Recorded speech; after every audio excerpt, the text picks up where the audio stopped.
I'm joined here with my inspiration, my son David.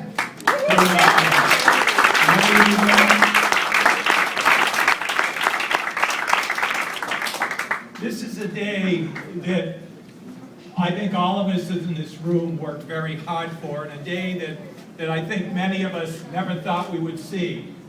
But today, the Commonwealth of Massachusetts affirms the rights and ability of people with intellectual disabilities to control their own lives. By signing this bill, we state that in Massachusetts, self-determination is a civil right.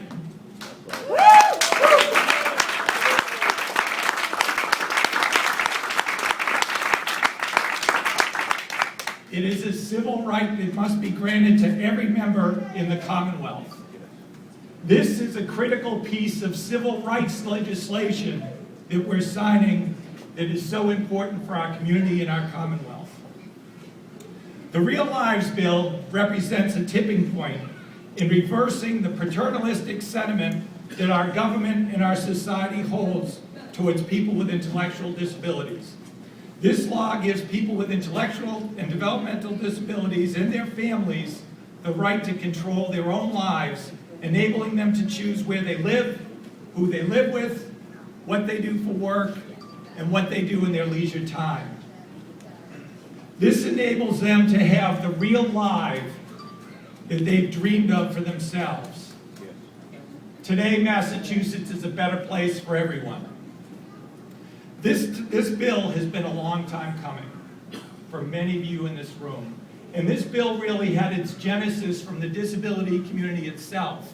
For me, as a legislator, I've been in now 10 years, but as a new legislator, to see folks with intellectual disabilities come to me and say, this is what we're demanding for ourselves. We demand the same civil rights and the same right to self-determine as everybody else in the society.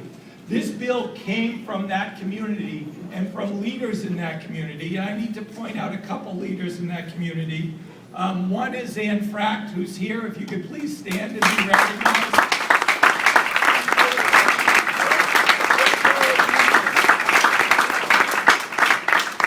Anne Fracht is now the chair of the Massachusetts Advocates, Standing Strong in Massachusetts. And if everybody's in Massachusetts Advocates Standing Strong, if you can please wave your hands so we can all see you and recognize you.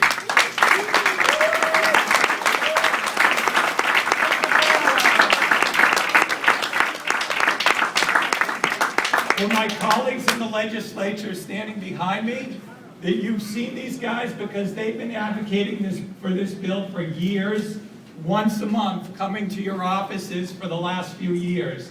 But their efforts are paying off for this.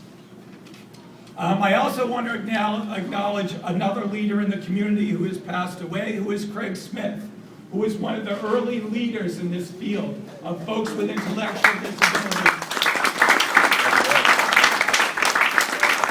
Demanding that they have the same rights as everyone else. There's also been a number of advocacy organizations, Down Syndrome Congress, which I've been proud to be part of for 29 years at this point.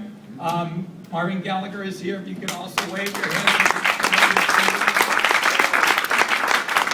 And of course, ARC Massachusetts, which has been another leader, Leah Sarkissian, if you could wave. Thank you very much. We know that nothing like this happens by itself, and nobody can do this alone. And pretty much every single member of the legislature has been involved in this process. As the bill came through, first when it came out of, through the bill signing, or the process when we file bills, there were 116 members of the legislature that co-sponsored this bill to show the same kind of support. I particularly want to point out the Speaker of the House, not just because I'm going back to the House, but the Speaker of the House has been unbelievable in serving this community and making sure things happen. The things that we have been able to do in the legislature in the past 10 years have been unbelievable. Like you've heard, Massachusetts is the leader in the country on disability policy. Lots of that is thanks to you, Mr. Speaker, for the work that you've done in changing special education laws, changing policy for adults and children with disabilities. So thank you.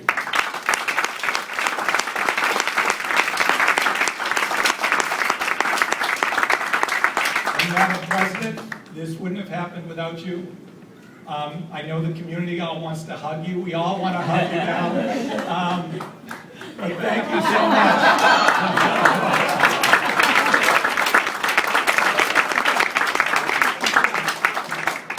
And also our governor, who when I first met the governor, or first sat down with the governor after he was elected, I actually took the words from your inaugural speech, or whatever it is you call it, when you were first sworn in as governor, where you talked about civil rights and the importance of including everybody else in the society.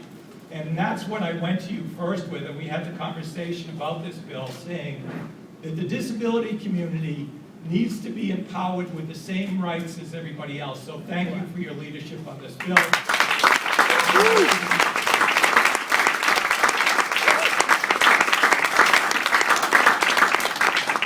So thank you all. This is yeah, he can have a hug too. But thank you all for the work you've all done. We're changing the world. Thank you all for your work.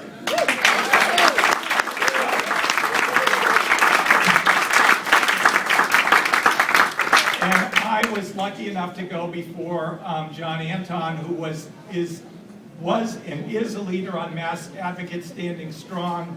I first heard about this bill when I walked into a room in the State House as a new legislator with probably about 200 people stand in rapt attention as John was addressing them from the podium. So I am very thankful that I got to go before John. But John is now works in my office as legislative staff. He actually advocates to elected officials and their staff, educating them about disability bills. So I want to now turn it over to my staff member, John Anton.